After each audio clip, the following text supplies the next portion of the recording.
नमस्कार दोस्तों, मैं विनीत पांडे फिर से आपसे मुखातिब हूं। और जी हां दोस्तों, मेरा पिछला वीडियो जिसने नेट जेआरएफ और पीएचडी के बारे में आपसे बातचीत की थी, उसे बहुत प्यार मिला।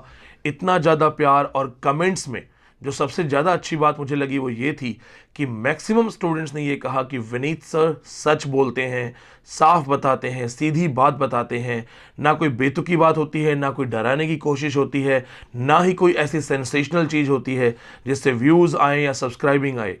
तो आप लोगों ने ये और साबित किया कि अगर कोई कायदे की बात करे, कोई सीधी बात करे और सच बताए तो उसको भी व्यूज मिल जाते हैं। जैसे कि आप देख सकते हैं स्क्रीन पे, बहुत प्यार मिला है मुझे। जी हाँ दोस्तों, इस प्यार के साथ साथ 700 से ज्यादा कमेंट्स जो स्टूडेंट्स के हैं, बहुत सारे सवाल आए। मैंने सोचा कि क्यों ना इन सवालों को एक लिस्ट बना के आप सबको जवाब दिया जाए। उसका एक सिंपल सा रीजन है दोस्तों। बहुत सारे बच्चे हमसे सवाल करते हैं, कई बार कॉल्स करते हैं, कई बार व्हाट्सएप मैसेजेस आते हैं, लेकिन कई बार मेरे से ऐसा होता है कि मैं उनके जवाब नहीं दे पाता, बिजी होने के कारण। मेरी कुछ और कमिटमेंट्स होती हैं और मेरा रूटीन होता है। तो मैंने सोचा क्यों ना कुछ ऐसे सवाल उठाए जाएं जो कॉमन है, जो हर NET aspirant, PhD aspirant, government job aspirant या एक ऐसा लड़का या लड़की जिसको करियर के बारे में गाइडेंस चाहिए, क्यों ना कुछ ऐसे सवाल उठाए जाएं जो सवाल हैं तो आपके, लेकिन उसमें जवाब मेरा हो और आपको एक फ्रैंक जवाब मिले, एक ऑनेस्ट जवाब मिले। एक बच्चे ने लिखा था कि विनीत सर बहुत सच्चाई से चीज़ें बताते हैं। मैं आपको एक रीज़न बताता हूं कि सच्चाई से चीज़ें क्यों बताते हैं। क्योंकि ना मुझे कोई सब्सक्राइबिंग का लालच है, ना मुझे व्यूज़ का लालच है, और दूसरी चीज़, मेरा अपना करियर सेट है तो मुझे डर नहीं है। बहुत सारे यूट्यूबर्स या बहुत सारे लोग आपको डरा रहे हैं, सब्सक्राइबिंग करवा रहे हैं। आप खुद चेक कीजिएगा, आप चेक कीजिए, बहुत सारे यूट्यूब पे लिखा होगा वर्ल्ड वॉर शुरू हो गया, कहीं पे लिखेगा एलियन आ गया, कहीं पे बोलेगा धरती फट गई, 2 शहर तबाह हो गए। ये फर्जी यूट्यूबर्स हैं, ये क्रिकेट की महान लड़ाइयां दिखा देंगे, आपको कुछ भी दिखा देंगे। जानते हैं ये ऐसा क्यों करते हैं? और ऐसा नहीं कि सिर्फ आप ही इनके शिकार हैं। कई बार क्यूरियोसिटी में मैंने भी ऐसी वीडियोस खोली हैं कि हाँ देखते हैं क्या हो गया, क्या नई चीज आ गई। ये आपके व्यूज, व्यूज के साथ एल्गोरिदम, अगर आपने अपने मोबाइल से इनकी चैनल्स पे एक बार क्लिक किया तो आपको उस तरीके की एडवर्टाइजमेंट्स आनी शुरू हो जाएंगी, उस तरीके की आपको विज्ञापन आने शुरू हो जाएंगे। इन शॉर्ट, ये कॉलोनाइजेशन है, ये आपके माइंड को कंट्रोल करने का तरीका है। और नो डाउट ये दुखद है कि जो शिक्षा विभाग है, टीचिंग इंडस्ट्री में ये चीजें नहीं होनी चाहिए थी, किसी भी हाल में नहीं। शिक्षक की जिम्मेदारी है बच्चे का भविष्य बनाना। आप किसी के भविष्य के साथ नहीं खेल सकते। आपकी एक लापरवाही उसे जिंदगी भर भुगतनी पड़ेगी। क्या ये एक शिक्षक नहीं समझ सकता कि आपकी एक गलती एक स्टूडेंट को जिंदगी भर भारी पड़ जाएगी? जी हां दोस्तों, इसलिए कुछ सवाल है मेरे पास, इन सवालों के जवाब मैं आपके सामने दूंगा। और मेरा पूरा कोशिश ये है, मेरे पूरा एफर्ट यही है कि जो भी होगा मैं सच्चाई के साथ बताऊंगा। ऐसा कहीं भी नहीं सोचूंगा कि ये स्टूडेंट को अच्छा लगेगा या बुरा लगेगा। मैं सिर्फ और सिर्फ सच बोलूंगा। तो दोस्तों, आपके स्क्रीन पे आप देख सकते हैं कि ये जो सामने आपके एक सवाल आया है, ये हमारे पास है भवनीश सोलंकी जी का सवाल है। Good morning Vineet Pandey sir ji, I want to do PhD education in part-time mode because I am working as full-time teacher in Delhi government. Suggest me any university where working professional like me can do this. तो sir का सवाल ये है कि मैं part time PhD करना चाहता हूँ। आप में से बहुत सारे लोग गवर्नमेंट जॉब में हैं, प्राइवेट जॉब्स में हैं। आप में से बहुत सारे लोग ऐसे हैं जो पीएचडी करना चाहते हैं। आपका हक है, हायर एजुकेशन लेना आपका हक है। लेकिन यह सच है कि पार्ट टाइम आपको 90% जगह पे आपको मना किया जाएगा। पार्ट टाइम पीएचडी 99% नहीं होती है। 90% या 99% दोनों बोल रहा हूं मैं। इग्नू के अंदर एक उम्मीद है, इग्नू आपको मौका दे देता है। जी हां दोस्तों, ये पहला ही सवाल, मैं आपको एक सेंसेशनल सी बात बता रहा हूं। इसी के कारण प्राइवेट यूनिवर्सिटीज सर्वाइव कर रही हैं।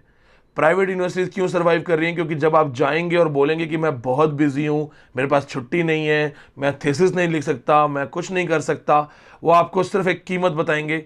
आपकी थीसिस भी लिखवा दी जाएगी, बहुत सारे राइटर्स बैठे हैं, आपकी चीज़ें अरेंज हो जाएंगी और आपको पीएचडी मिल जाएगी। अब मैं इसको गलत कहूं या सही कहूं, मैं कुछ नहीं बोल सकता। क्यों? क्योंकि गलत इसलिए नहीं बोलूंगा क्योंकि स्कॉलर मजबूर है। जो स्कॉलर मजबूर है, अगर आज मैं एक प्रॉपर जॉब में हूं और मुझे अभी पीएचडी करनी है तो मैं जॉब नहीं छोड़ सकता अपना करियर। तो स्कॉलर मजबूर है, तो अगर उसकी मजबूरी में कोई प्राइवेट यूनिवर्सिटी मदद कर रही है और एक कीमत रख रही है, तो मुझे नहीं लगता है उसको मैं गलत बोलूंगा। हाँ, अगर आप रेगुलर स्कॉलर बन सकते हैं, आप रेगुलरली जा सकते हैं, लेकिन आपके पास पैसा है और पैसे की ताकत से आप पीएचडी लेना चाहते हैं, तो वो गलत है। दोस्तों, कई बच्चों ने मुझसे कहा था कि क्या सारी प्राइवेट यूनिवर्सिटीज़ खराब हैं। मेरी किसी प्राइवेट यूनिवर्सिटी से कोई खुन्नस नहीं है, मैं ऑन कैमरा बोल रहा हूँ, बल्कि मैं चाहूँ तो अपने नाम पे बच्चे रेकमेंड करके उनसे पैसे भी ले सकता हूँ कि आपको बच्चे मैं भेजूंगा। मेरा ना कोई लेना देना है, ना कोई मतलब है, ना मैं ऐसा करूंगा। मैं सिर्फ इतना बताना चाहता हूं कि प्राइवेट यूनिवर्सिटीज महंगी पड़ती हैं, प्लस इंटरव्यूज में उनको कोई नहीं गिनता है। अगर आप प्राइवेट यूनिवर्सिटी से पीएचडी कर भी लेंगे तो जैसे ही आप इंटरव्यू देने जाएंगे, उनको पता होता है कि गवर्नमेंट, सेंट्रल, स्टेट यूनिवर्सिटीज के एंट्रेंस एग्जाम होते हैं, प्राइवेट पैसे से हो जाती है।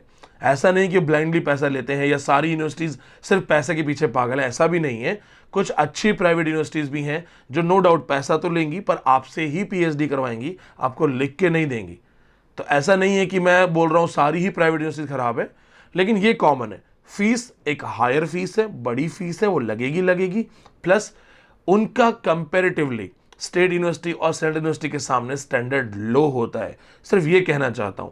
तो जैसे कि भवनीश जी ने बताया कि वो जॉब में है, तो उनकी मदद तो कोई ना कोई प्राइवेट यूनिवर्सिटी ही कर सकती है। वो सबसे मिल के बात कर सकते हैं, उनके चार्जेस पता कर सकते हैं, हिडन चार्जेस पता कर सकते हैं, हिडन चार्जेस भी होते हैं। और दोस्तों, इसके साथ एक चीज़ और मैं बोलना चाहूँगा कि जैसे आप प्राइवेट यूनिवर्सिटीज़ में पीएचडी कर रहे हैं तो आपका हार्डवर्क, आपका नॉलेज, ये भी मैटर करता है। अगर आप बहुत अच्छा पढ़ के आए हैं तो ज्ञान को कौन छुपा सकता है? ज्ञान को कोई नहीं छुपा सकता ना। आप बहुत अच्छा पढ़ाएंगे, बहुत अच्छा बोलेंगे तो ऑब्वियसली आपके इंटरव्यूज में सिलेक्शन होंगे। तो मेरा पहला आंसर भवनीश जी के लिए था, क्योंकि बहुत सारे स्टूडेंट्स का आंसर बन जाएगा। नंबर 2, इसी पेज पे एक और क्वेश्चन है, अल ममिनन जी का क्वेश्चन है। Hello sir, I also want to be an assistant professor. I want to know from where I should start my preparation. So बहुत सारे बच्चों का क्वेश्चन है कि असिस्टेंट प्रोफेसर बनना है, हमारा सपना होता है। हम एक आदर्श टीचर देखते हैं तो हम एक टीचर को देख के ही इंस्पायर होते हैं कि मैं भी एक टीचर बनूं, मैं भी बच्चों को पढ़ाऊं और बेहतर कर सकूं। तो जो इनका सपना है कि how to become an assistant professor, देखिए, अगर आप 12th क्लास से देख रहे हैं या 10th क्लास के बच्चे हैं, या आप अपने किसी रिलेटिव को ये वीडियो शेयर करना चाहते हैं, सब्सक्राइब भी कर दीजिएगा क्योंकि नॉलेज मिल रहा है। शेयर करना चाहते हैं तो मैं आपको बताता हूँ। देखिए, पहली बात, 10th क्लास से आगे बढ़िए। 11th और 12th में जो साइंस का हवा है, इससे बाहर निकलिए।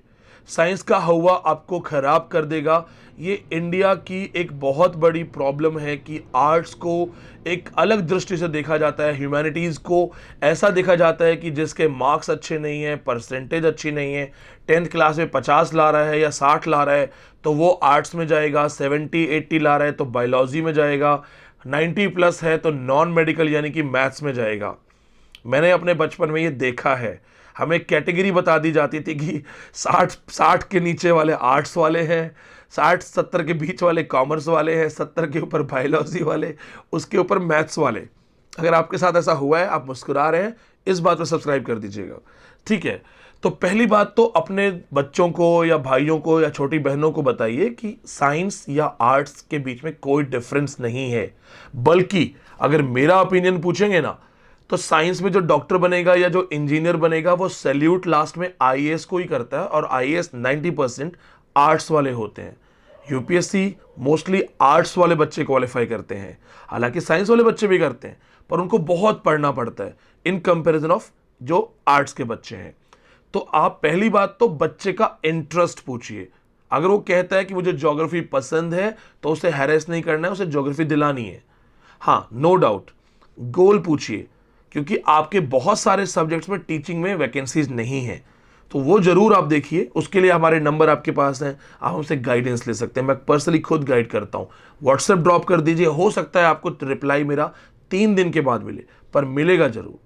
दूसरी चीज़, जैसे ही आपका ग्रेजुएशन होता है, पोस्ट ग्रेजुएशन में आप एंटर करते हैं एंट्रेंस के साथ या डायरेक्ट एडमिशन, यहाँ से ही नेट की तैयारी करना शुरू कर दो। एमए फर्स्ट ईयर या जो आपका फर्स्ट सेमेस्टर है वहीं से जैसे ही नेट निकलता है आप डायरेक्ट पीएचडी अप्लाई कर सकते हैं। जैसे ही आपका नेट हुआ, आप एलिजिबल हैं असिस्टेंट प्रोफेसर बनने के। बट चूंकि आजकल पीएचडी कंपलसरी किया जा रहा है, तो हो सकता है आपको पीएचडी तक आपको रोका जाए, बट तब भी आप प्राइवेट कॉलेजेस में काम करके अपना जो एक अर्निंग है, अपनी एक इनकम है, मेंटेन कर सकते हैं और साथ साथ आप पीएचडी कर सकते हैं। पीएचडी करने के बाद आप कंप्लीटली एलिजिबल हो जाते हैं असिस्टेंट प्रोफेसर बनने के।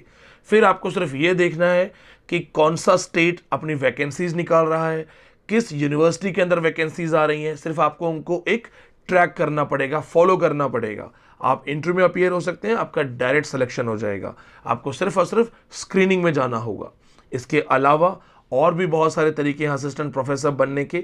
आप अपने पेपर पब्लिशिंग, अपने एमफिल, पीएचडी एक इतनी बड़ी रिकॉर्ड लिस्ट बना सकते हैं कि टॉप यूनिवर्सिटीज़ में आपको पैनलाइज किया जा सकता है।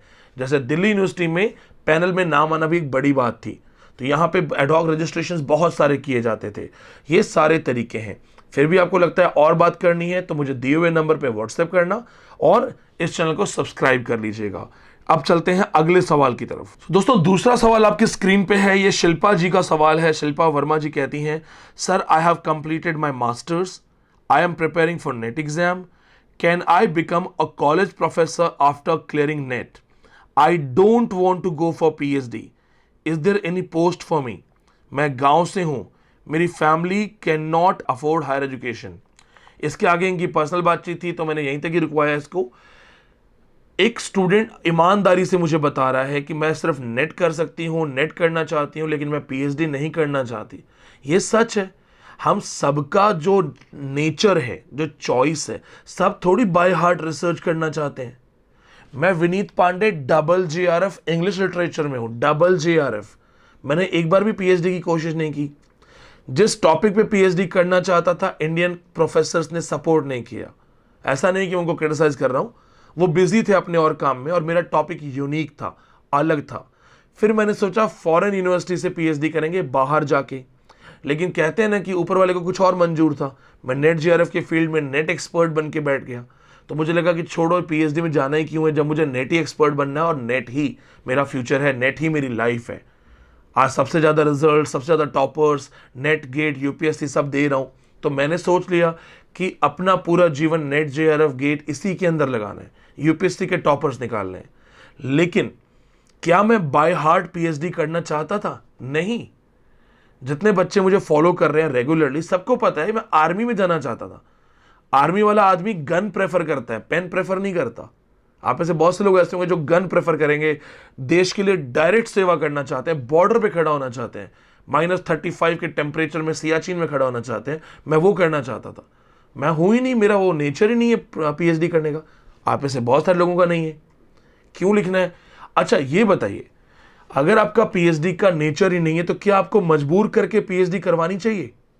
और अगर आपको मजबूर करके हम पीएचडी करवा देंगे तो कैसे टीचर बनेंगे आप, कैसे डॉक्टर बनेंगे आप? और जो आप मजबूरी में पीएचडी करेंगे, डॉक्टर बनेंगे, रिसर्च करके आएंगे, आपकी रिसर्च क्वालिटी कैसी होगी? आप उसको मजबूरी में कर रहे हैं। बच्चा जो आपसे पढ़ने आएगा, स्टूडेंट जो आपसे पढ़ने आएगा, वो उसको क्या फायदा मिलेगा? कंप्लीट नुकसान में होगा। तो यहां सरकार को सोचना चाहिए। यूजीसी के अकॉर्डिंग नेट इक्विवेलेंट क्राइटेरिया है, नेट ही है। ये पीएचडी अननेसेसरली डाला जा रहा है। ये सिर्फ और सिर्फ रिसर्च बेस्ड होना चाहिए था, इंटरेस्ट बेस्ड, जिसका मन करे। अरे कॉलेजेस में ग्रेजुएशन लेवल पढ़ाना है या पीजी लेवल पढ़ाना है तो net is enough. Net tough है, नेट आसान तो है नहीं कि चलो जी नेट को आप गिनते नहीं हो। नेट बहुत टफ है। इंग्लिश का नेट करने में तो लोग पागल हो जाते हैं। तो और सबसे बड़ी चीज, पीएचडी विदाउट इंटरेस्ट आप किसी को करवाओ मत। दूसरा, पीएचडी करवाने के लिए आपके पास गाइड्स नहीं है, आपके पास गाइडेंस नहीं है। हम जैसे यूट्यूबर्स को सामने आके बात करनी पड़ती है। हालांकि मैंने दिल्ली यूनिवर्सिटी में 3 साल पढ़ाया है, तो मेरा एक्सपीरियंस यूनिवर्सिटी ऑफ दिल्ली का है और मैंने कॉलेजेस में भी बहुत पढ़ा है। तो मैं आपको वही गाइडेंस दे रहा हूं। तो मैं सिर्फ एक यूट्यूबर नहीं हूं, मैं एक्स प्रोफेसर हूं। बट मेरा कहने का मतलब क्या है कि यार आपके प्रोफेसर्स, आपके प्रॉपर पैनल नहीं है, स्टूडेंट्स को हम जैसे यूट्यूब पर से बात करनी पड़ती है। एक बच्चा अगर पीएचडी का सपना देख रहा है, उसको कौन गाइड करेगा? गांव के अंदर कॉलेजेस में टीचर्स, प्रिंसिपल्स खुद पीएचडी नहीं है, वो बच्चों को कैसे गाइड करेंगे? तो यहां पे इनको करना चाहिए। अब मैं इसमें नहीं जाऊंगा, ज्यादा इन डिटेल नहीं जाऊंगा कि इन्होंने पीएचडी क्यों कंपलसरी की है। अगर बोलूं एक लाइन में, तो आपकी जॉब के रास्ते के बीच में और ज्यादा प्रॉब्लम्स क्रिएट करने के लिए अरे आपने कहा नेट करो जॉब मिलेगा, बच्चा नेट कर रहा है। अब जब उसने नेट कर लिया तो तुमने रेस बढ़ा दी कि नहीं जी रेस यहां नहीं है, यहां से यहां है, अब आप 3 साल पीएचडी करो। अरे भैया वो झक मार के प्राइवेट में कुछ ना कुछ करने लगेगा। और रही बात, ये रियलिटी है कि हमारे यहाँ पे टीचिंग सेक्टर को गिना नहीं जाता है। आपने कोविड में देख लिया होगा कि दारू की दुकानें खुल गई हैं, पब्स खुल गए होंगे, रेस्टोरेंट्स खुल गए हैं, सिनेमा हॉल हाफ कैपेसिटी के साथ खुल गए हैं। क्या सोचा आपने कभी सिनेमा हॉल की कैपेसिटी कितनी होती है? कम से कम 400 300, हाफ कैपेसिटी मतलब 150। तो अगर 150 लोग सिनेमा देखेंगे तो कोविड नहीं फैलेगा। लेकिन एक छोटी क्लासेस का टीचर या प्राइवेट टीचर या प्राइवेट ट्यूशन टीचर जो अपने घर को चला रहा है, अगर वो 20 बच्चे बिठा के पढ़ा देगा तो उस पर कोविड फैल जाएगा। मैंने तो अभी रिसेंटली फेसबुक पे पोस्ट भी डाला था कि भाई आप एजुकेशन छोड़ के आप सब कुछ खोल दो। सो दोस्तों, जो मैं कहना चाह रहा हूं वो ये है, नेट तो कर ही लो, नेट तो करना ही है, नेट के बिना तो मोक्ष नहीं है, तो नेट तो करना ही है। कोशिश करो पीएचडी कर सको तो करो, नहीं कर पा रहे हो तो नेट करके भी प्राइवेट कॉलेजेस में, नॉर्मल कॉलेजेस में तो काम मिलेगा, काम तो मिल ही जाएगा। थोड़ी अर्निंग सेव करना और उससे कहीं हो सके तो पीएचडी करना। कहते हैं ना कि खूब हंटर मारिए है चोट से रिश्ता घना, ओखली के धान हैं उजले ही होते जाएंगे। तो इनको करने दो, आपके रास्ते में जितना टफ कर सकते हैं, जितना पत्थर डाल सकते हैं करने दो इनको। हम लड़ाकू हैं, हम वीर हैं, हम लड़ते जाएंगे। उस पथ पर पथिक कुशलता क्या, जिस पथ पर बिखरे शूल न हो। उस नाविक की धैर्य कुशलता क्या, जब धाराएं प्रतिकूल न हो। तो हम लड़ेंगे। और मैंने फेसबुक पे यही रिक्वेस्ट भी की उन सबसे कि आप क्लासेस भी खोल दीजिए। अगर आप बहुत सारी चीज़ें खोल सकते हैं, सिनेमा हॉल खोल सकते हैं, शराब के ठेके खोल सकते हैं, रेस्टोरेंट्स खोल सकते हैं, तो स्टूडेंट्स तो भारत का भविष्य है, तो क्लासेस खोलने में क्या दिक्कत है। और टीचर्स सबसे ज़्यादा समझदार होते हैं, विजिलेंट होते हैं। टीचर्स खुद अपनी क्लास में थोड़ा थोड़ा गैप दे के स्टूडेंट्स को बिठा सकते हैं, सैनिटाइजर्स, मास्क की प्रॉपर व्यवस्था कर सकते हैं। अब हम चलते हैं नेक्स्ट, जो हमारे पास मैसेज है वो है एक स्टूडेंट की तरफ से जिन्होंने अपना नाम लिखा है लर्नर चेन्नई। उन्होंने कहा है कि आपने जो भी कहा वो बहुत सही है प्राइवेट यूनिवर्सिटी के बारे में, और मैंने ज्वाइन किया था बहुत सपनों के साथ, लेकिन अब पैसों की कमी हो गई है और मैं आगे नहीं पढ़ पा रहा हूँ। तो जैसा कि मैंने आपको बताया था कि प्राइवेट यूनिवर्सिटीज़ का सबसे बड़ा फैक्टर जो मुझे गलत लगता है वो है बहुत ज़्यादा फीस। तो इन्होंने जो बात बोली है वो ऑलरेडी हम बात कर चुके हैं, तो इस पर ज़्यादा बात करने की आवश्यकता नहीं है। नेक्स्ट जो हमारे पास है, ये हमारे पास सवाल है आस्था जी का, आस्था यादव जी का। Sir, I have qualified net and JRF. Now I am preparing for PhD admission. I need your guidance. Even after qualifying JRF, there is no surety of admission in government universities. जी, सो सवाल बनता है कि क्या आप अगर JRF हैं, net हैं, तो क्या आपके पास एक गारंटी है कि आपको PhD स्टेट यूनिवर्सिटीज या सेंट्रल यूनिवर्सिटीज में मिल जाएगी? पहले ऐसा था। नेट क्वालिफाइड कैंडिडेट्स को PhD एंट्रेंस एग्जाम्स में एग्जेम्प्ट किया गया था, उन्हें माफ किया गया था कि आपको एग्जाम नहीं देना है, आपने ऑलरेडी नेट निकाला है, आप सिर्फ अप्लाई कीजिए, आपको इंटरव्यू के लिए बुलाया जाएगा, वाइवा के लिए बुलाया जाएगा। अब चूंकि नेट क्वालिफाइड कैंडिडेट्स भी ज़्यादा होने लगे हैं, बहुत ज़्यादा लोग कर रहे हैं, अब नेट हो या JRF हो, मैक्सिमम यूनिवर्सिटीज़ का एंट्रेंस टेस्ट है। अगर आपने देखा होगा central universities common entrance test CUCET, तो ये सच है कि कुछ बच्चे जैसे जिन्होंने नेट निकाल लिया लेकिन कॉमन एंट्रेंस जो है PhD का वो नहीं निकल रहा है, क्योंकि दोनों का स्टैंडर्ड सेम है। देखिए, ये सामने वाले पे डिपेंड करता है कि वो आपको नौकरी देना चाहता है कि नहीं। अगर वो आपको नौकरी नहीं देना चाहते तो कंडीशंस लगाते रहेंगे। भी सीधी सी बात है, पहले आप नेट करवाते हैं, बच्चा नेट करता है मेहनत करके, अब जब नेट के बाद वो जॉब मांगता है तो आप कहते हैं जॉब नहीं है, पहले PhD करो। बच्चा कहता है चलो जी हम PhD करेंगे, PhD के लिए जब वो जाता है तो आप कहते हो नहीं भाई पहले एंट्रेंस एग्जाम दो दोबारा से। अरे कोई जरूरी नहीं है ना कि सचिन ने एक बार शतक लगाया तो अगले मैच में भी शतक लगेगा। हो सकता है अगला एंट्रेंस निकालने से पहले उसको पारिवारिक कुछ चीज़ें हैं, शादी है घर में, फंक्शन से नहीं निकाल पा रहा, तो क्या वो PhD नहीं करेगा? कहते हैं कि एंटी गवर्नमेंट बोलने से बहुत ज़्यादा प्रॉब्लम्स होती हैं। मैं एंटी गवर्नमेंट नहीं हूँ, लेकिन मैं ये जरूर जानता हूँ कि चाहे कोई भी गवर्नमेंट हो, आप स्टूडेंट्स का भला नहीं कर रहे हैं, ये सच है। आप यूनिवर्सिटीज़ क्यों नहीं खोल रहे हैं? क्यों 130 करोड़ भारतीयों के अंदर सिर्फ 50, 100, 150 यूनिवर्सिटीज़ हमारे पास, और उनमें से क्वालिटी की कितनी यूनिवर्सिटीज़ है वो आपको भी पता है। दिल्ली यूनिवर्सिटी के अंदर भी आज भी टीचर्स की बहुत कमी है। अगर सिर्फ दिल्ली यूनिवर्सिटी के अंदर आपके पास परमानेंट फैकल्टीज नहीं है, आज भी आपको हजारों एडहॉक्स और गेस्ट टीचर से काम चलाना पड़ रहा है, तो भारत की शिक्षा व्यवस्था के बारे में आप समझ सकते हैं। तो जी हाँ दोस्तों, आस्था जी का जो जवाब है सवाल का वो ये है, नेट और जेआरएफ करने के बाद भी कोई गारंटी नहीं है कि आपका पीएचडी में सिलेक्शन होगा। और यहाँ पे आदमी को प्रमोट किया जा रहा है, एक तरीके से गाइड किया जा रहा है कि आप प्राइवेट यूनिवर्सिटी में जाओ। सीधी सी बात है, जो नेट करके एक साल खाली बैठा रहेगा वो सोचेगा जल्दी से पीएचडी करो और कहीं से भी करो, और कहीं से भी के चक्कर में बहुत छोटे इंस्टीट्यूशंस, गलत इंस्टीट्यूशंस, ऐसे इंस्टीट्यूशंस जो आपको पीएचडी अलॉट कर देते हैं लेकिन उनके पास परमिशन नहीं होती, ऐसे लोगों के बीच में भी आपको फंसाया जाता है। आप लोगों ने मुझे कमेंट्स में लिखा था ना कि विनीत सर आप बहुत सच बोलते हैं। कोशिश करता हूं सच बताने की, क्योंकि आप सबके अंदर मुझे अपने आप को देखने का मौका मिलता है। आपकी तरह एक वक्त मैं भी करियर के लिए बहुत डरा हुआ था, इसलिए सच बोलता हूं। और हां, आपका प्यार मुझे सब्सक्राइबिंग के थ्रू चाहिए, क्योंकि हां, अगर आप सब्सक्राइब करेंगे दोस्तों, मैं बताता हूं, सब्सक्राइबिंग की गिनती से फर्क नहीं पड़ता है। अगर आप सब्सक्राइब करते हैं तो आपके जो फ्रेंड लिस्ट में 10-20 लोग हैं उनको ये वीडियो फॉरवर्ड हो जाता है अपने आप, इसलिए आपसे रिक्वेस्ट की। अदरवाइज गिनती से नहीं फर्क पड़ता।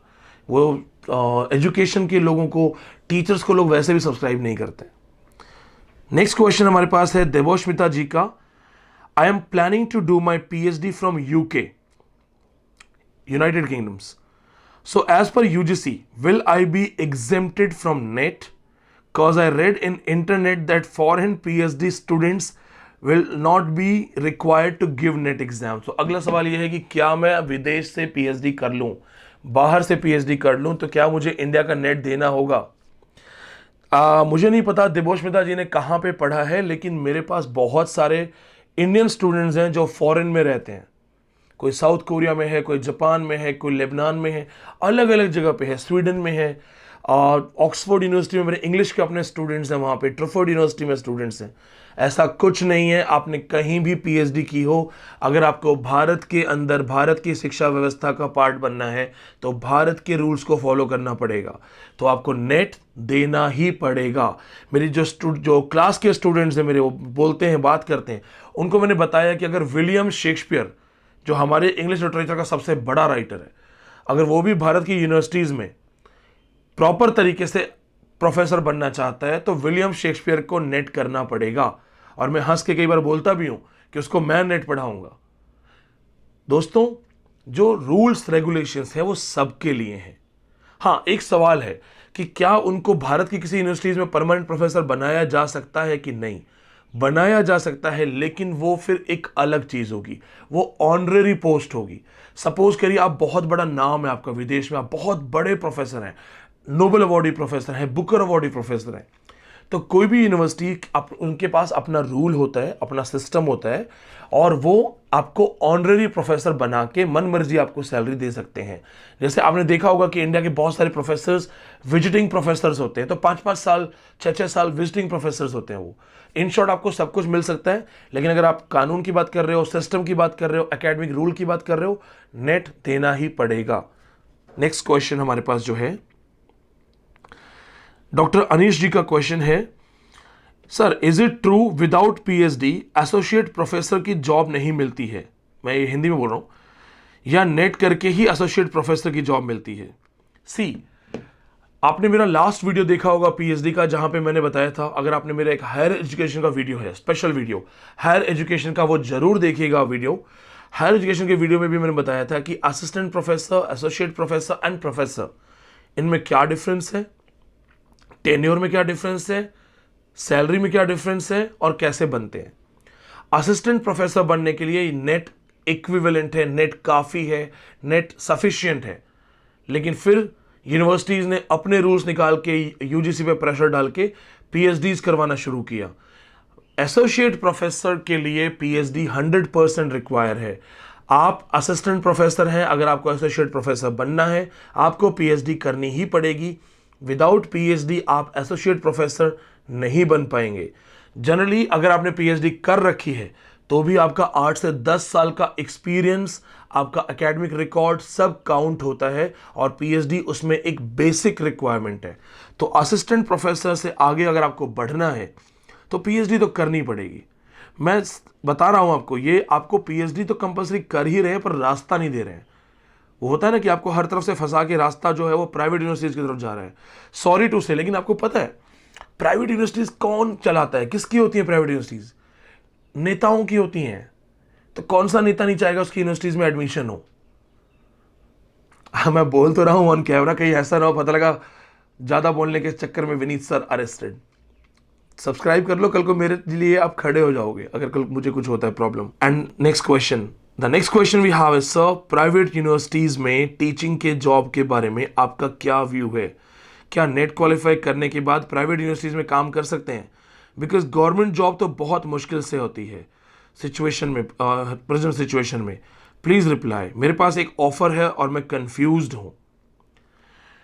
प्राइवेट यूनिवर्सिटीज स्टूडेंट से पैसा लेते टाइम बहुत अच्छा पैसा लेती हैं। कुछ यूनिवर्सिटीज फैकल्टीज को पैसा बहुत अच्छा देती हैं, कुछ यूनिवर्सिटीज पैसा ज़्यादा नहीं देती हैं। अब काश मैं आप सबके सामने नाम भी ले पाता अपने एक्सपीरियंसेस के अकॉर्डिंग, अपने दोस्तों के एक्सपीरियंस के अकॉर्डिंग।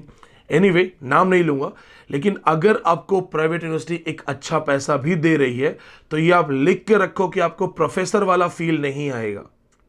दिल्ली यूनिवर्सिटी में एक सिस्टम है, आप चाय पीते पीते क्लास में चले जाइए, आप बेंच पे बैठ के पढ़ाइए, क्योंकि वहां पे सिर्फ और सिर्फ आपका इंटेलेक्ट, आपका नॉलेज, उसकी रिस्पेक्ट है।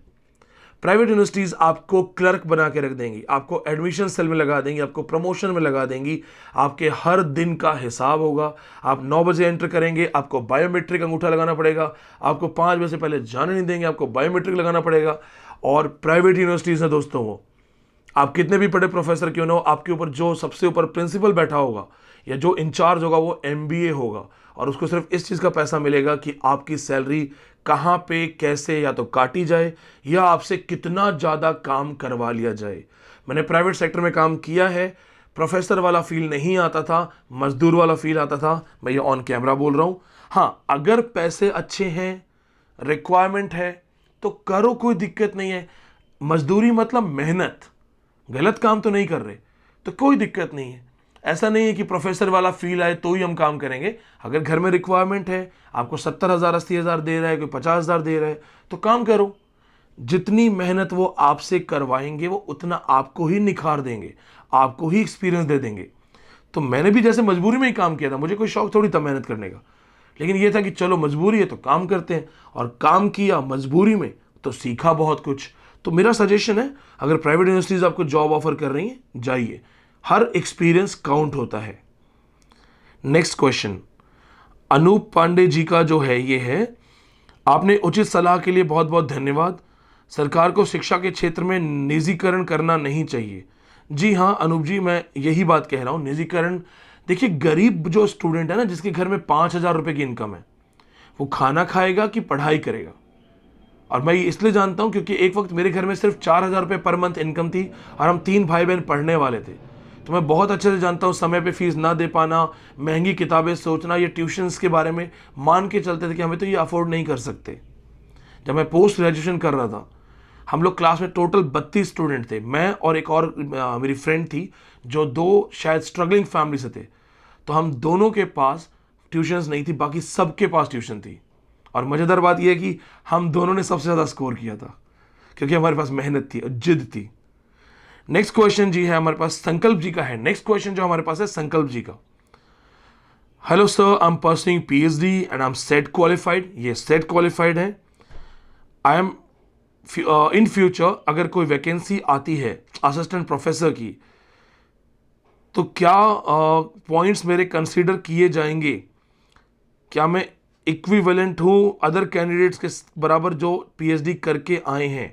तो आई थिंक इनका पीएचडी चल रहा है और सेट क्वालिफाइड है, तो इनका सवाल ये है कि मैंने सेट किया है, नेट क्वालिफाइड नहीं हूँ। देखिए, अगर आपके इंटरव्यू में आप सेट क्वालिफाइड हैं, पीएचडी कर रहे हैं, सामने से कोई नेट क्वालिफाइड भी इंटरव्यू में आएगा, तो साइकोलॉजिकली वो नेट को प्रेफर करेंगे। ऑन पेपर रूल ये है कि सेट भी बराबर है, तो सेट को इग्नोर नहीं कर सकते। तो मुझे लगता है यहाँ पे जो डिपेंड करेगा वो ये होगा कि आपके अदर रिकॉर्ड्स क्या हैं। फॉर एग्जांपल, आपने पेपर्स पब्लिश कर रखे हैं, आपका पीएचडी है, उनका पीएचडी नहीं है। सेट का मतलब यही है, स्टेट एलिजिबिलिटी टेस्ट। मैंने 17 स्टेट्स क्वालिफाई किए, कुछ स्टेट्स रिपीटेडली क्वालिफाई किए हैं, जैसे गुजरात सेट, राजस्थान सेट, ये 2-2 बार क्वालिफाइड हुए हैं। उत्तराखंड सेट 2-2 बार क्वालिफाइड हो। कुछ स्टेट्स दोबारा अलाउ नहीं करते एग्जाम देने के लिए, जैसे कर्नाटका, तमिलनाडु, महाराष्ट्र, इन सब के मैंने 1-1 बार क्वालिफाई किया हुआ है। कुछ सेट ऐसे जो 3-3 बार क्वालिफाई किए। मैंने सिर्फ इसलिए किया कि मुझे नॉलेज चाहिए था, मुझे वहाँ पे जॉब नहीं करनी थी। लेकिन अगर आप अपने स्टेट से हैं, आप सेट क्वालिफाई करते हैं, तो आपको स्टेट के अंदर नेट के बराबर का दर्जा मिलेगा और ऑफिशियली ऑन पेपर आपको नेट से कम कोई नहीं कह सकता। जी, नेक्स्ट सवाल हमारे पास जो है विवेक जी का सवाल है, विनीत सर पीएचडी इग्नू से अच्छी है क्योंकि regular I know it is regular but still please let us know. Question ये है कि क्या इग्नू से पीएचडी अच्छी है। सी, इग्नू का सिलेबस बहुत अच्छा है, आपने बहुत सारे बच्चों ने देखा है पीजी करते हैं, वो मेरे पास सिलेबस लेके आते हैं।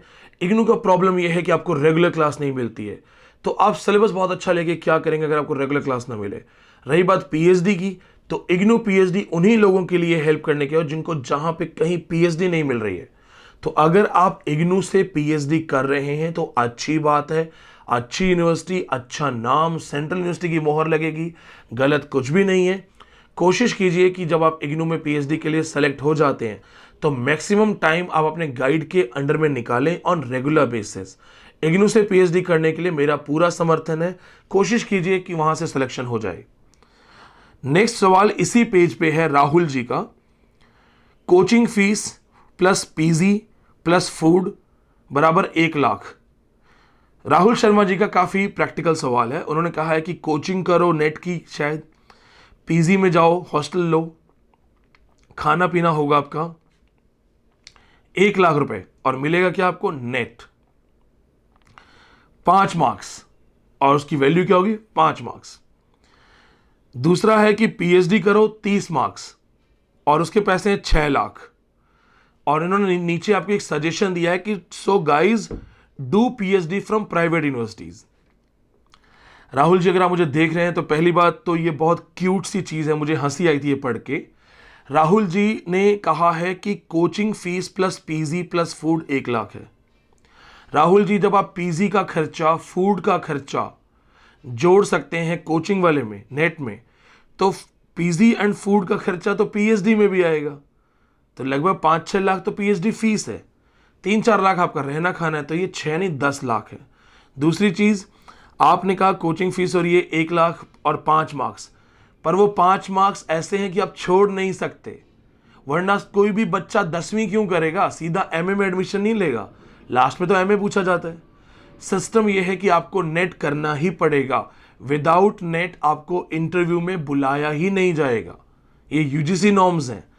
तो जो आप इसको कहना चाह रहे हैं ना कि सीधा पीएचडी कर लो प्राइवेट यूनिवर्सिटीज से, आप अपने अगल बगल में, और जो ये मेरे व्यूअर्स देख रहे हैं, अपने अगल बगल में देखो, अपने दोस्तों को, परिवार में, सीनियर्स को, कितने लोगों ने पीएचडी की है प्राइवेट से, सरकारी से, और देखो उनमें से कितने एक्चुअली एक प्रॉपर जॉब कर रहे हैं। देखो कि कहीं छिपी हुई बेरोजगारी तो नहीं है। छिपी हुई बेरोजगारी मतलब आप 50,000 डिजर्व करते हैं लेकिन आपको 20,000 में काम करना पड़ रहा है। क्या आप पीएचडी करके स्कूल में तो नहीं बैठे हैं? तो अगर ऐसा कुछ है तो आप समझ जाइए मैं क्या कहना चाह रहा हूं। बट येस, पीएचडी करनी तो पड़ेगी, जैसा रूल है, जैसा सिस्टम है, करनी पड़ेगी। आप लोग सोच भी रहे होंगे कि यार विनीत सर कह क्या रहे हैं, एक तरफ तो कह रहे हैं पीएचडी मजबूरी है, सरकार को नहीं करना चाहिए। गलत है, नहीं होना चाहिए, लेकिन प्रेजेंट क्या है कि करनी पड़ेगी। तो अब हम क्या करें? सीधी सी बात है, पढ़ाई इतनी ज्यादा करो कि नेट भी निकले और पीएचडी एंट्रेंस गवर्नमेंट का निकले। अगर आज मुझे किसी भी यूनिवर्सिटी के एंट्रेंस में बैठना होगा तो मेरा अपना इतना लर्निंग, इतना नॉलेज है कि मैं पीएचडी एंट्रेंस निकाल लूंगा। तो जब मैं पीएचडी एंट्रेंस निकाल लूंगा तो मैं तो फ्री में पढ़ूंगा, यानी कि 30,000 या 40,000 में 3-4 साल का खर्चा। तो क्यों ना आप इतना ज्यादा पढ़ें, इतना प्रिपेयर्ड हो। नेट का ही सिलेबस है एंट्रेंस में, जो आप नेट में पढ़ते हैं वही सिलेबस आपका पीएचडी एंट्रेंस में है। लगातार पढ़ते रहो जब तक एंट्रेंस ना निकले। बार बार एग्जाम दो, मल्टीपल यूनिवर्सिटीज के एग्जाम दो, जहां भी होता है गो फॉर गवर्नमेंट यूनिवर्सिटीज, ये मैसेज मेरा। अगला सवाल हमारे पास है, भूमिका जी का सवाल है, धन्यवाद के बाद कहती हैं कि प्लीज ये बताइए कि नेट क्वालिफाई करने के बाद डायरेक्ट जॉब लग जाती है क्या कॉलेज में, या रिटन एग्ज़ाम भी होता है? नेट क्वालिफाई करने के बाद अलग अलग क्राइटेरिया हैं। कहीं पे वैकेंसीज आती हैं, आपको इंटरव्यू के लिए बुलाया जाता है, वहाँ पे देखते हैं कि आपका पीएचडी है कि नहीं। कहीं पे पब्लिक सर्विस कमीशन के एग्ज़ाम है जिसमें प्रॉपरली नेट की रिक्वायरमेंट नहीं होती है। जैसे आप आरपीएससी एग्ज़ाम है, यूपीपीएससी एग्ज़ाम है, डब्ल्यूपीएससी एग्ज़ाम है, West Bengal Public Service Commission, UP Public Service Commission, यहाँ पे आपको एंट्रेंस देना ही पड़ेगा। जैसे कि मैं इस वक्त यूपीएससी इंग्लिश भी पढ़ाता हूँ, तो यूनियन पब्लिक सर्विस कमीशन को इंग्लिश पढ़ा रहा हूँ मैं, तो मेरे बहुत सारे स्टूडेंट्स अपने जो नेट जेआरएफ हैं वो मुझसे दोबारा पढ़ रहे हैं, तो उनको भी मुझे दोबारा ही पढ़ाना है क्योंकि एंट्रेंस एग्ज़ाम है। एक तरीके से आपको एग्ज़ाम देना पड़ेगा, नेट के बाद भी एग्ज़ाम होगा। अगला सवाल है, मैं सेंट्रल गवर्नमेंट एम्प्लॉई हूं, सुदर्शन जी का सवाल है। I want to do PhD in public administration, कृपया मुझे गाइड कीजिए। मैंने 19 साल पैरामिलिट्री में सर्विसेज दी हैं। आप में से जितने लोग डिफेंस में हैं, पैरामिलिट्री में हैं, या जहां पे भी आप सर्विसेज दे रहे हैं, आपके लिए गवर्नमेंट यूनिवर्सिटीज के अंदर सीट्स रिजर्व्ड होती हैं। तो आपको सजेशन है पीएचडी एंट्रेंस दीजिए, क्योंकि अगर आपके कम मार्क्स भी आते हैं, भाई सीधी सी बात है, आपने अपना समय देश को दिया है, आप तो क्लासेस में नहीं बैठे हैं रेगुलर पढ़ने के लिए, तो अगर आपके मार्क्स कुछ कम भी आते हैं तो आपको अलग से वहां पे रिजर्वेशन है और आपको पीएचडी गवर्नमेंट यूनिवर्सिटीज में जल्दी मिल जाएगी। रिक्वेस्ट करता हूं, कोशिश कीजिएगा गवर्नमेंट में जाइए। प्राइवेट में पैसे लगेंगे और वैल्यू उतनी नहीं मिलेगी जितनी आप सोचेंगे। अगला सवाल है श्वेता जी का, very informative video, thank you. आप seriously after few times people will avoid to read garbage newspaper and news channels. I am so thankful to God that I have seen the right video at the right time. ये इन्होंने पिछले video के लिए comment लिखे हैं कि thank God मैंने फालतू के चैनल्स, फालतू की चीज़ें नहीं देखी हैं। दोस्तों, जब आप मेरा चैनल देखते हो तो एक चीज़ याद रखना कि चैनल और यूट्यूब पे आने से पहले मैंने दिल्ली यूनिवर्सिटी में 3 साल पढ़ाया है। यूनिवर्सिटी ऑफ दिल्ली के अंदर पढ़ाते हुए फेलो प्रोफेसर्स, सीनियर्स, कलीग्स, सबको देख के एक चीज़ समझ में आई है, एक टीचर की जिम्मेदारी बहुत होती है, दूसरों से अलग होती है। हमारा एक गलत डायरेक्शन किसी बच्चे का भविष्य बिगाड़ सकता है। तो मैं जो चीज़ें बोलता हूं या बताता हूं, मैं जानता हूं सच बोलना मेरे खिलाफ जा सकता है, जरूर से ज़्यादा सच बोलना तो हमेशा खिलाफ जाता है, लेकिन कोई बात नहीं। कम से कम एक विनीत पांडे जो इस वक्त मुझे टीवी पे या कैमरे पे देख रहे हैं, उसका भी करियर अगर बन गया मेरी गाइडेंस के साथ, तो मेरे लिए इससे बड़ी बात कुछ भी नहीं है। यही एक बड़ी बात है। तो मैं कोशिश कर रहा हूं, अगर आपको बात अच्छी लगती है, ऑथेंटिक लगती है, सही लगती है, सब्सक्राइब कीजिएगा, क्योंकि आपके थ्रू एक वीडियो 10 लोगों तक और पहुंच जाएगा। नेक्स्ट देखते हैं हम। नेक्स्ट यहां पे लगभग है, थैंक यू है, हाई लेवल मोटिवेशन। अर्चिता जी का है, एमफिल हैज बीन रिमूव्ड, तो क्या पीएचडी जो है टाइम बाउंड हो जाएगी just like abroad? MPhil has been removed, MPhil has been wiped out according to new education policy. तो एट प्रेजेंट एमफिल में अगर आप एडमिशन लेने वाले हो, मत लेना। दूसरी चीज, न्यू एजुकेशन पॉलिसी अभी प्रॉपरली इंप्लीमेंट नहीं हुई है पूर्ण रूप से, अच्छे तरीके से। तो हो सकता है कुछ यूनिवर्सिटीज आपको रनिंग सेमेस्टर में एमफिल में अट्रैक्ट करें, खास करके प्राइवेट यूनिवर्सिटीज। होता है ना कि भागते भूत की लंगोटी सही, तो जो जिसमें आके पैसा दे दे एडमिशन ले ले। ये वीडियो अगर मेरा प्राइवेट यूनिवर्सिटीज ओनर देखेंगे ना, आई एम श्योर बहुत गुस्सा होने वाले हैं। एमफिल में एडमिशन अभी मत लीजिएगा, और भारत में पीएचडी टाइम बाउंड नहीं हो सकती और होनी भी नहीं चाहिए। मैं इसकी क्यों बोलता हूं वकालत। 3 साल में पीएचडी कंपलसरी अगर हम कर दें, टीचर स्टूडेंट को उतना समय नहीं देता है, आपके गाइड आपको उतना समय नहीं देते हैं, नहीं दे पाते हैं, ये कहते हैं कि चलो नहीं दे पाते हैं। तो अगर आपका गाइड आपसे रेगुलरली कांटेक्ट नहीं कर पा रहा है, आपके साथ वर्क नहीं कर पा रहा है, कोऑपरेट नहीं कर पा रहा है, तो स्टूडेंट क्यों भुगते उसको? मेरा अपना दोस्त, मेरा अपना खास दोस्त 8 साल से पीएचडी कर रहा है, 8 साल से, क्योंकि उसकी गाइड उसको 4 महीने में एक बार बुला के गाइड करते हैं, और 4 महीने में एक बार उसको 15 मिनट मिलता है। क्या समझ में आता है उसको 15 मिनट में? उसका तो बैकग्राउंड एकदम बहुत वो है, जीरो। तो आज उसको इतने साल क्यों लग गया, और उसने न जाने कितने पैसे इनडायरेक्टली बाबुओं को खिलाए कि मेरी पीएचडी करवा दो प्लीज। रियलिटी बता रहा हूं दोस्तों, दोस्त का नाम तो नहीं बताऊंगा, लेकिन रियलिटी बता रहा हूं। अब इसलिए एक सजेशन है, गवर्नमेंट यूनिवर्सिटी जहां तक हो सके पीएचडी वहां से कीजिएगा। अगला सवाल काफ़ी बड़ा है ये। आकाश जी ने अपने बारे में बताया है, एमए पॉलिटिकल साइंस है, नेट क्वालिफाइड हैं, असिस्टेंट प्रोफेसर की तैयारी कर रहे हैं। वो कह रहे हैं कि पीएचडी के कई लोग हैं जिनको 2-3 साल हो गए हैं और 5-6 प्रयास में नेट नहीं कर पाए हैं। अगर इंग्लिश का नेट है मैं करवा दूंगा मैक्सिमम 2 बार, मैक्सिमम 2 बार, 90% फर्स्ट टाइम। अगर 8 साल 10 साल का गैप है या मैरिड है, फैमिली में समय नहीं मिल पाता है, तो मैं मानता हूं कि कई बार फर्स्ट अटेम्प्ट नहीं होता, सेकेंड अटेम्प्ट होता है, लेकिन मेरा रिकॉर्ड है मैक्सिमम 2 बार। तो इनका जो है शायद इनका सजेशन है, सवाल नहीं है, तो इसका तो मैं कोई आंसर करूंगा नहीं और ऑलरेडी मैंने बातचीत कर ही दी है। इसके बाद और तो कोई सवाल मैंने नहीं पिक किए थे, ये सेलेक्टेड सवाल थे। दोस्तों मैंने रिपीटेडली आपसे जो एक बात बोली वो ये है कि मैं सिर्फ एक कोशिश कर रहा हूं आपको सच बताने की। अगर आप भी सच के नुमाइंदे हैं और आप चाहते हैं सच फैले, तो एक एक स्टूडेंट पर्सनली इस वीडियो को कम से कम 10 से 20 व्हाट्सएप ग्रुप में शेयर कीजिएगा। आप जानते हैं क्यों? आपको अमृत मिला, लेकिन आपने अमृत अपने समाज में नहीं बांटा, आप स्वार्थी हो गए। अगर आपको लगता है कि यार विनीत पांडे ने जो गाइड किया है वो बात तो बहुत सही बोली है और मेरे बहुत सारे कॉन्सेप्ट क्लियर हो गए हैं, तो वो चीज़ें आपके और दोस्तों को होनी चाहिए, पता होनी चाहिए। आप जानते हैं क्यों? क्योंकि हम जिस समाज से आते हैं हमें एक ही चीज़ पता होती है कि सबका सुख, सबकी खुशी, सबकी तरक्की, वो हमारी तरक्की है। समाज आगे बढ़ेगा तो हम आगे बढ़ेंगे। Share this video with maximum people. आपको मैंने नंबर दिए हैं, आप कांटेक्ट करके बात करना चाहते हैं, आप मुझे मैसेज कीजिए। आपके अगर बहुत यूनिक सवाल है तो भी आपको आंसर मिलेगा। कॉमन सवाल है तो हो सकता है मैं दोबारा ऐसे ही वीडियोस दोबारा बनाऊं और कॉमन आंसर्स करूं। आपसे रिक्वेस्ट है, चैनल को प्लीज सब्सक्राइब कीजिए। अगर आपने मुझे 15 मिनट दे ही दिए इस वीडियो को देखने में, तो एक बटन को क्लिक करके सब्सक्राइब कीजिए और मुझे अपना प्यार और आशीर्वाद दीजिए। धन्यवाद।